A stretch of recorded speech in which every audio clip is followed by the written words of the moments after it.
In this episode, we find a spot for those that support and tick off our first secondary school recruitment.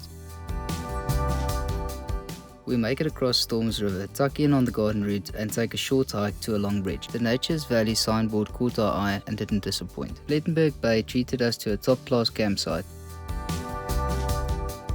and rare recruitment opportunities.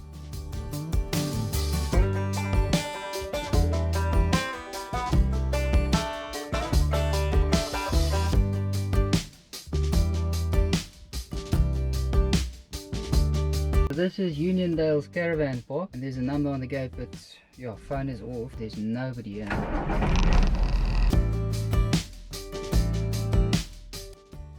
We've been on the road for 7 months today, and it's been quite the adventure. Also challenging at times financially. At the moment, we've got to focus on setting up recruitment drives at markets and events where we can sell Yolandi's handmade products, and that restricts us to adding diversity to the registry. With this, we've added a Patreon account which will allow us to gain official partnership from corporates and individuals wanting to support the drive. The logos are going to go on the back of the truck here as we go pretty slow, and everybody driving behind us will see who keeps Betsy's wheels rolling.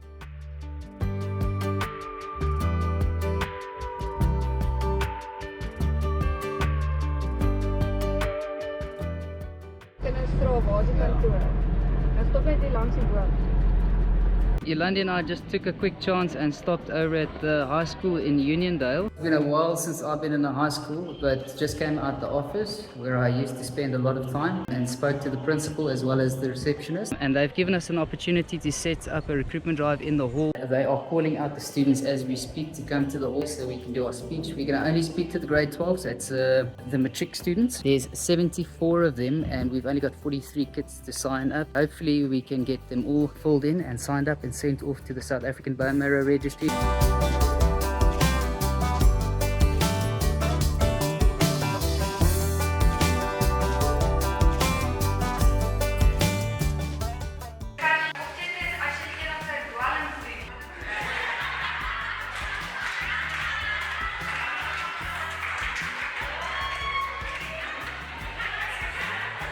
Luckily, they were just being teens and joking around. They all came back in.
We spent the night behind the total garage in Storms River at the truck stop. Perfectly good spot. Loads of trucks parked over here at night. Quite a safe spot as well. We've realized that truck stops are like our go-to thing if we don't either have fun for campsites or we're just too far off to make it to a campsite. And as you can see, quite safe.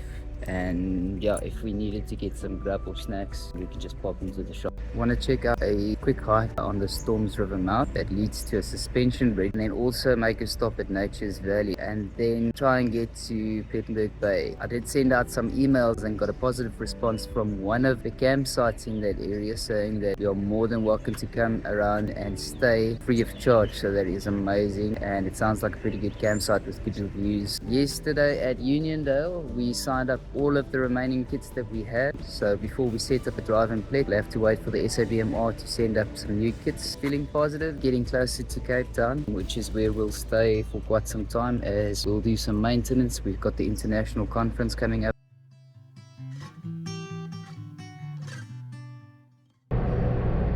Ek dink ek het gelees, daai boom in Hogsback is die grootste boom in die Eastern Cape. So ek dink nie hierheen gaan so groot wees nie, maar ja, ek gaan nog steeds mooi wees, ja. Not too expensive to go in, about $50 for both of us.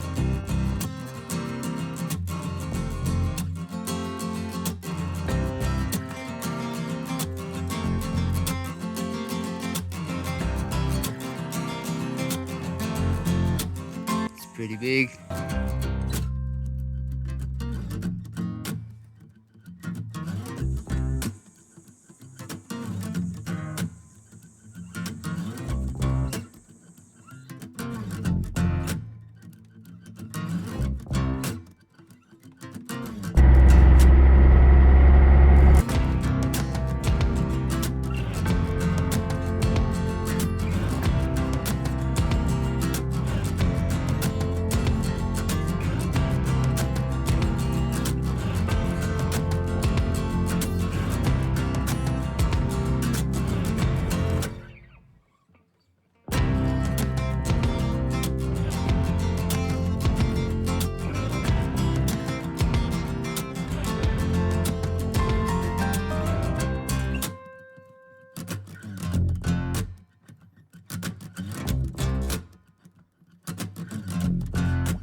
Not too far from the big tree in Titicama, Storms River mouth, and we're going to take a short hiking trail. I think it's about 2 k's to the suspension bridge. Really looking really good.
Yo, we arrived in a beautiful campsite today. Chris, the owner, invited us to come and stay here. And as you see, we are set up. We've got the beach right there. Betsy did really well with Baviaanskloof. She took a beating, but all the scratches looks like they can kind of buff out, so no stress there. The geyser broke at the top. It's a pain to take that off. I'm going to do that tomorrow morning, so when I switch the fresh water pump on, it leaks out of the geyser. And then we do have a new friend in the ceiling. We noticed last night when when we were boondocking behind the filling station that there was something gnawing inside the ceiling. Now, it doesn't make much sense because we we sealed this box as much as we could for waterproofing. So I don't know how something got in there, but we think it's a mouse. So if it's a mouse, we've got some serious issues. Yeah, mice can chew on electrical wiring. Definitely got to make a plan. First step is going to be to try and catch it alive. I want to look at it, give it a name, and then set it free. But if that does not happen, then we'll have to find an alternative solution. Taking off the ceiling, it's a big deal. It'll take a lot of work. Putting like poison inside the roof through the downlights is an option, but if it dies, it's going to stink up the place and possibly start oozing through the ceiling, which would mean we would have to take the ceiling off anyway. So we don't want to do that. There's always like a rat trap, but yeah, I'm going to try and not go that route first. I don't know, maybe some sticky paper with some food on top of it. When he steps on the sticky paper, I've got that attached to like a line and I can pull him out the roof, give him a good talking to. Tomorrow we've got the mouse, the geezer, as well as a lot of cleaning up. There's mud all over the show, kinds of sticks and twigs and things on the roof. We also received a parcel that I'll share with you guys tomorrow morning. I'll show you our view quick.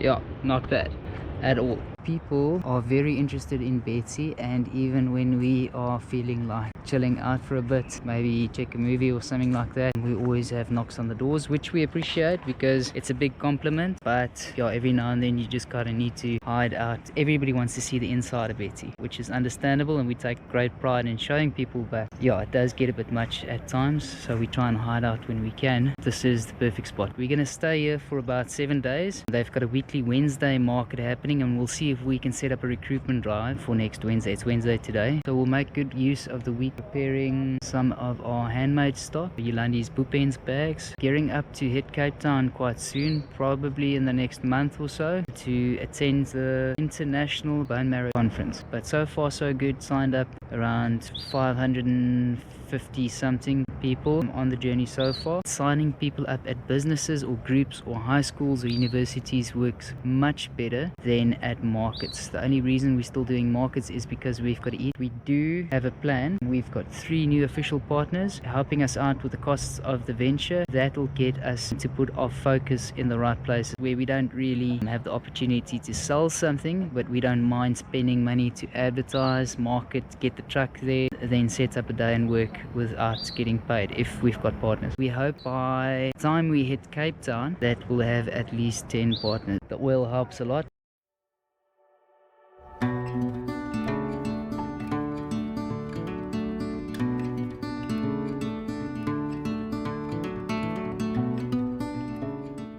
One of the challenges we come across quite often is running out of battery life on our camera gear. Sometimes we're in special spots and we'd like to be filming all day, and unfortunately we'll only make it halfway through, then we'll have to get back into the box, and that's quite a hassle, charging up the gear and having to wait for a couple of hours. A company called All Powers sent us a mail wanting to send us down some goodies that we'll do an honest review on for the next couple of weeks. If good, we'll put a discount code on our website. First thing today is the geyser. I'm going to show you guys what happens if I turn it on. So I've got a switch behind the toolbox here. Turn it on. You can hear it running, and it's running because it's losing pressure. There's water dripping down. The unfortunate thing about this is that it's not coming from the pipes, it's coming from the inside. Let's see what I can do to fix it. It's our second geyser on the road, water heater, as some might pull it. Starting to arrange a recruitment drive for next week. Managed to figure out the problem. I've just got a leak on this copper pipe fitting here, which will be pretty simple to sort out.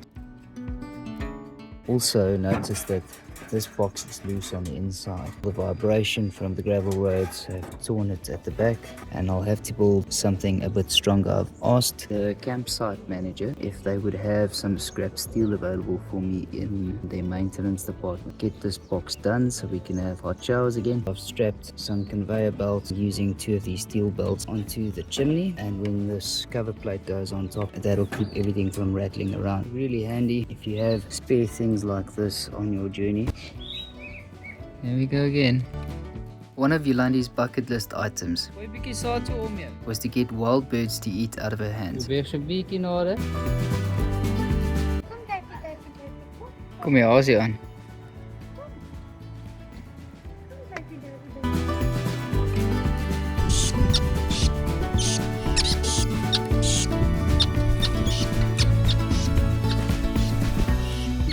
That's amazing. Bucket list check. Managed to get some off-cut pieces of steel from the campsite that I'll use in strengthening our water heater box. Point of doing South Africa, Namibia, Botswana and Zimbabwe is like a test run to see what will break on rough roads so that we can repair it now. This is the second time on the trip needing to use the wild. So if you're doing overlanding, might be a good idea to have one of these. The handy tip that I thought of sharing, if you have an overlander or planning on building one like this, a telescopic broom goes a really long way in actually helping you to clean off the truck.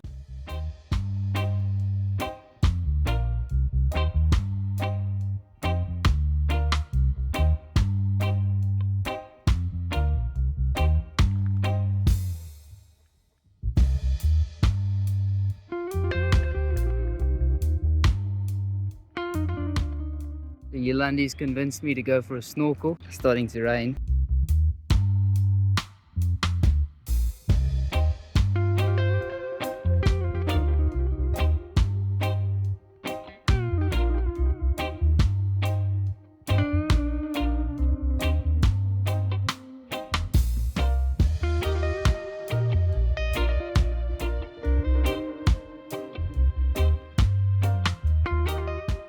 We've been in Plettenberg Bay for around 3 days or 4 days now. Managed to catch up with all of our daily tasks like washing and all that. We are setting off into town to go and pick up some stem cell donor recruitment kits. Today is going to be Pt.1 Wildlife Conservation Centre. Hopefully we'll get an opportunity to give a group talk.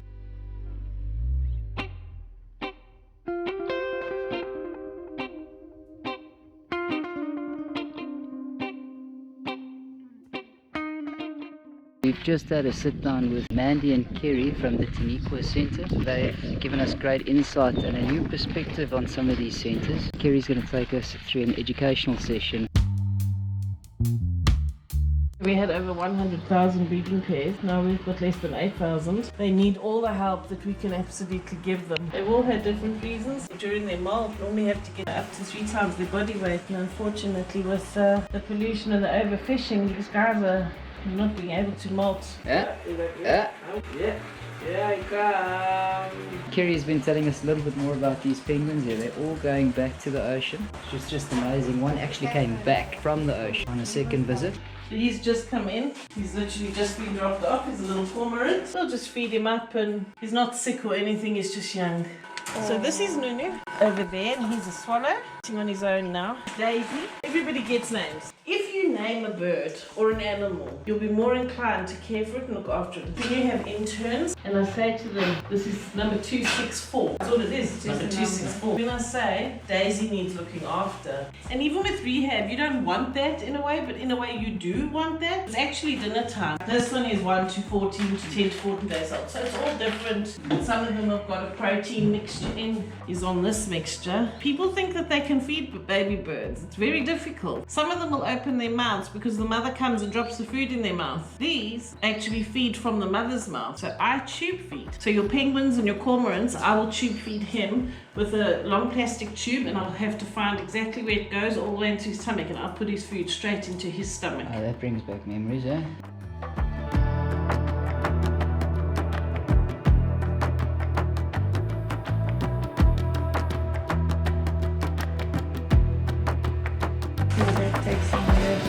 Yeah, bullnose track, eh? Yeah, I see there's a drone. We got Msizi as a guide today. He's going to take us around and show us some of the animals and answer all the questions that we have. You're welcome. Appreciate it, man. You lead the way. Yeah, so we're gonna start with the cheetah. 4 cheetahs in total. Yeah, we have Indy here. I know, I come from behind you. Their strategy when they attack, come from behind.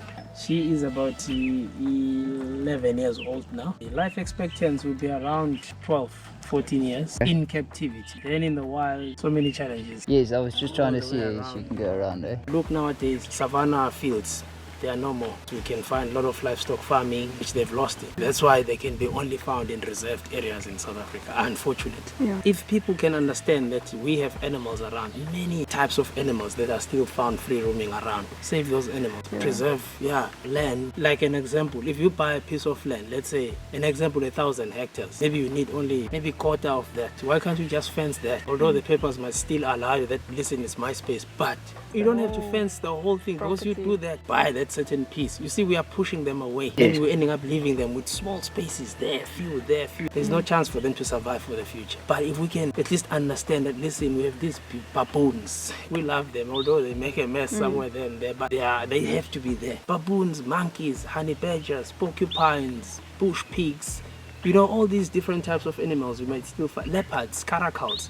They need to be there. And they need more space than we do. You know, it's all about trying to get everybody understand. That's why we have facilities like this, where we get people coming from everywhere, all over, to learn about the challenges of animals and the solutions. If we can change the way we do things or the way we think, maybe we won't have a challenge where we have to tell stories, you know, to our little ones that once upon a time maybe there was a cheat, or we show them the pictures and so on. Once you know better, do better. Yeah, you still get other people that will kill these animals for that beautiful fur that they have. You know, once you hear people talking about those kind of things, it's difficult to tell people that, hey, but that is not right. I understand farming. If you lose a sheep from a predator, it's never a nice feeling, of course, you know. It's a lot of money. It's a lot of money, you know, that you use, you know, raising that animal. Jackals and all that. Yeah, it's tough, because I mean, on the other side, like some animals like a caracal, you know, those are very destructive animals.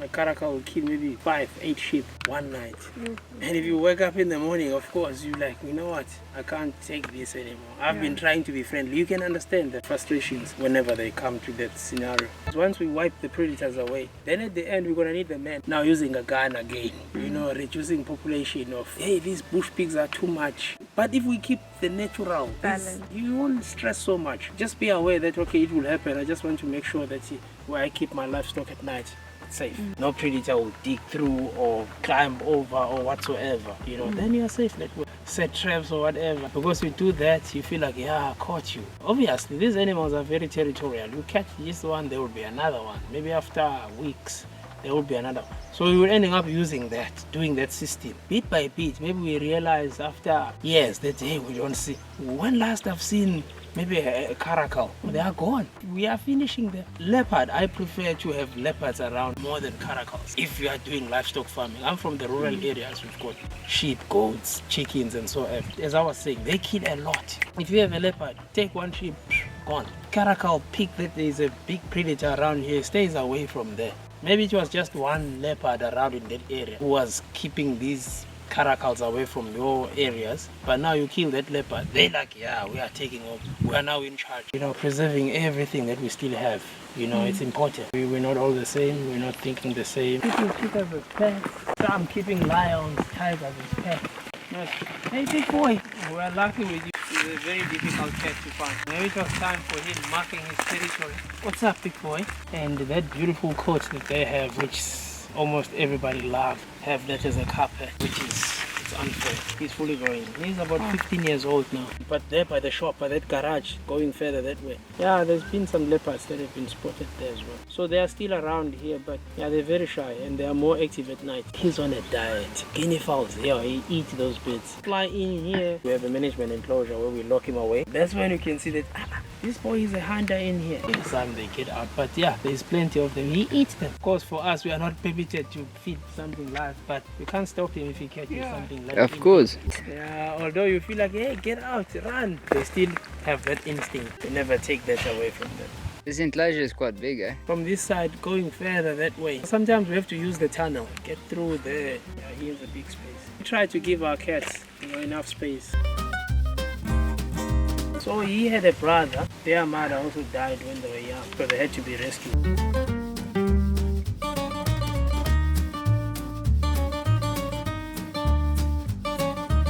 You would get other people tying them up.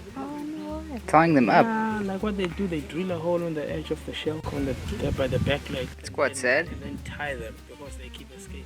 Because I think here the support is this pole. These are all confiscated from people's property. Yeah, people sometimes they find one crossing the road and they're like, yeah, I'm gonna keep you as my pet. You You know, that shed is super hard. It's like a rock. Now people want to prove. Now they're curious, yeah. We're ending up doing this. You can imagine that pain.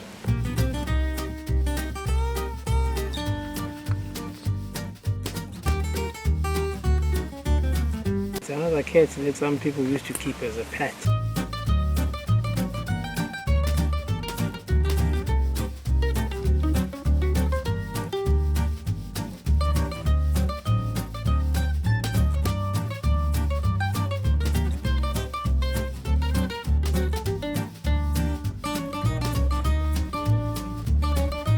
Someone had this one as a pet. The thing is, they kill more than what they need. That's the big problem with caracals. He's meaning business. Thank you very much for giving us a chance to share this information with you guys. We're on the world's first intercontinental stem cell donor recruitment drive from South Africa to Vietnam, 64 countries in the next 10 years to hopefully spread awareness and sign people up as stem cell donors.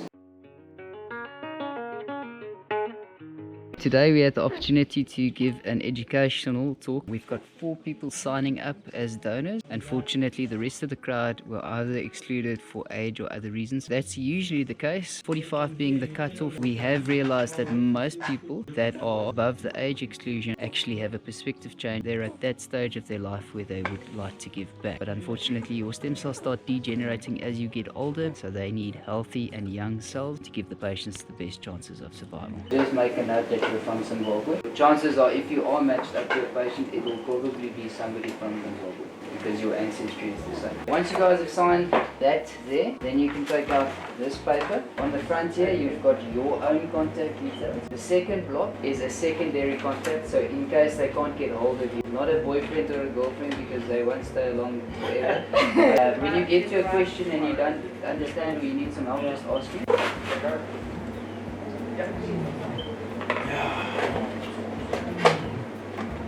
Don't know if you can hear the lion in the background. Beat you with 10 years. 10 years. You're not playing here.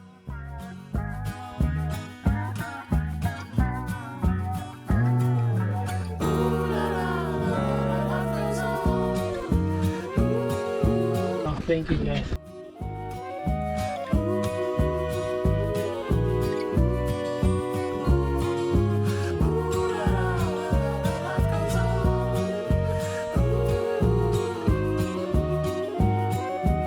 Ready for another recruitment day. Going to be at the Old Nick Cloudy Day, but hopefully it won't keep people from coming out.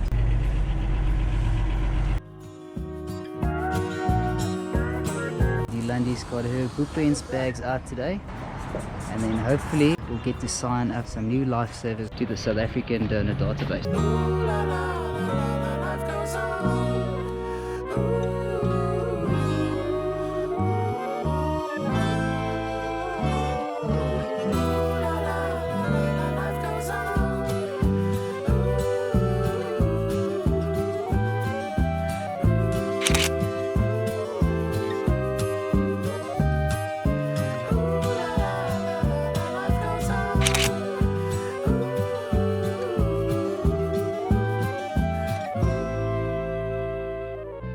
We've been really fortunate to stay at this campsite and have moved Betsy around to different campsites, but it's been an amazing stay. Sunrises that are out of this world, lagoon and the beach right next to the campsite. It's dead quiet. We've got ablution blocks close by, and the people that we've met here are absolutely amazing. See if we can sign up some of the staff members too.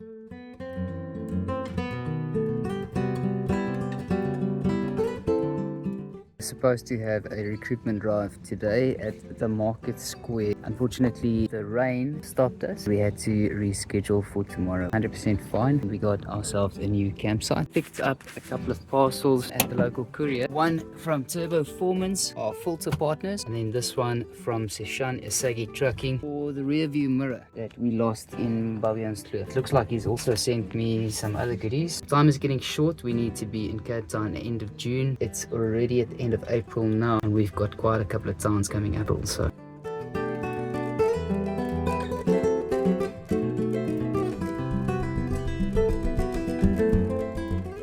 So the Baviaanskloof took out one rearview mirror as well as one of those side indicators, and I'll replace that today. So the weather's looking better today and we are set up at the market square in Plettenberg Bay. It's our very first time doing a stem cell donor recruitment drive in a parking lot at a shopping center. Let's see.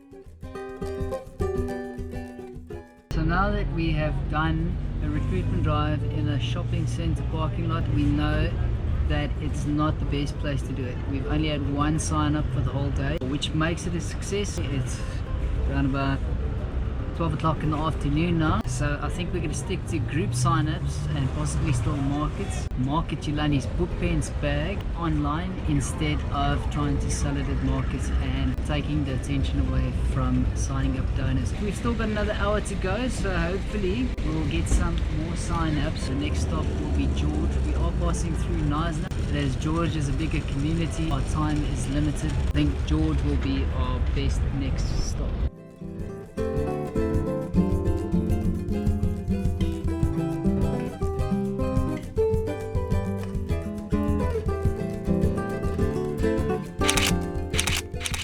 Today we've had the privilege of meeting one of our YouTube followers all the way from India, believe it or not. His name's Faizan. He's got his nephew here with him. His mother's also gone through breast cancer recently. They came and took a photo next to Betsy. They bought us a Coke and we got their contact details, and they're going to hook us up with some contacts when we get to India, hopefully. So yesterday we discovered a leak in our roof, which is like our worst nightmare, and we'll have to remove both the far end solar panels, seal up what we can using trusty old Sudaflex before the sun sets, as tomorrow they have predicted rain.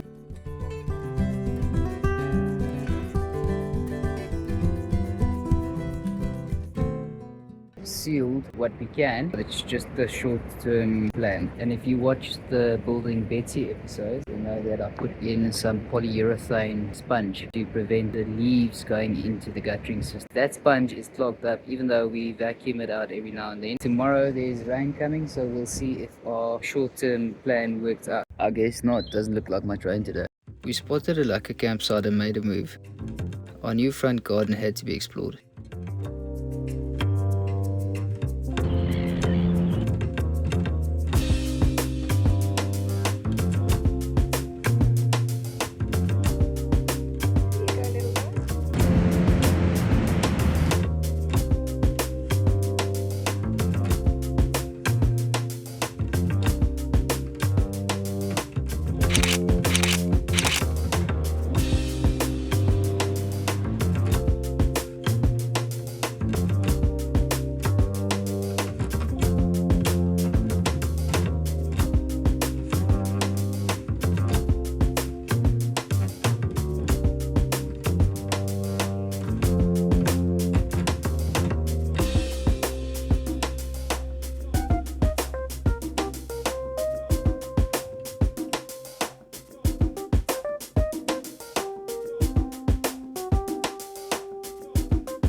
Our last day in Plett, stopped over at Plett on the go fish and chips fast food outlet. They are going to sort us out with our first 20 liters of used cooking oil. This is Karen. This is going to give us another 60 Ks.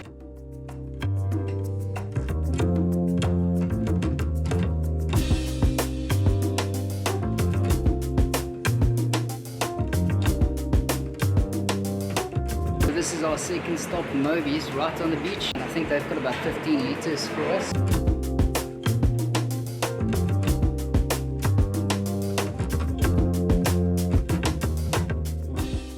Last place that was willing to give us some cooking oil is at the Surf Cafe. Hopefully it'll be enough to get us to the next town.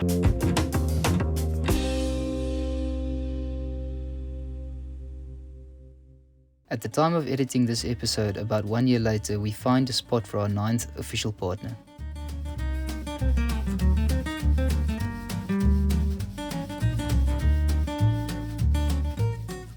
We'd also like to thank our loyal Patreon members and YouTube subscribers for supporting our venture.